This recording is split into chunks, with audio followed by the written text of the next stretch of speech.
Hey guys, welcome to another video. A new year is upon us, and that means a wave of 2018 flagships are coming.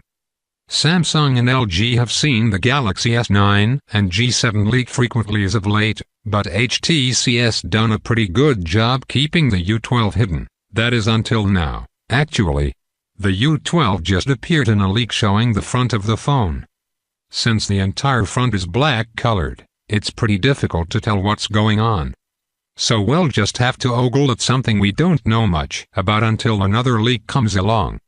While it's impossible to see, the U12 should ship with an all-screen front. The display will take up the majority of the face with slim bezels being found at the top and bottom. Also, it appears HTC won't bring back the headphone jack.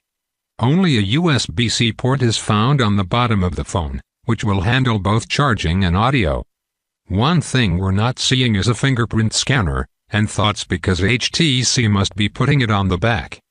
The elongated display consumes so much space that an in-display fingerprint scanner is the alternative to a rear-based one, but HTC isn't going to be first to have that more than likely.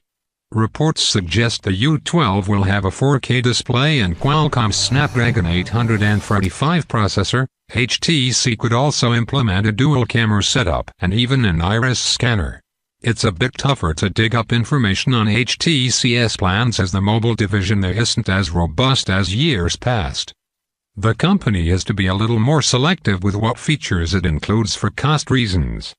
Unlike its competitors, HTC isn't expected to bring its latest flagship to MWC 2018. The U12 will debut at its own launch event, maybe even one that's limited to a live stream for the world to watch remotely. In the last few years, HTC hasn't hosted big launch events attended by media members from around the world. Its revenue is down with no signs of turning around soon. Unless the U12 is a groundbreaking product, the year ahead is probably going to be just as tough for HTC. If you like this video, subscribe to my channel to get last updates. Thank you for your time and thanks for watching this video. Take care and peace out.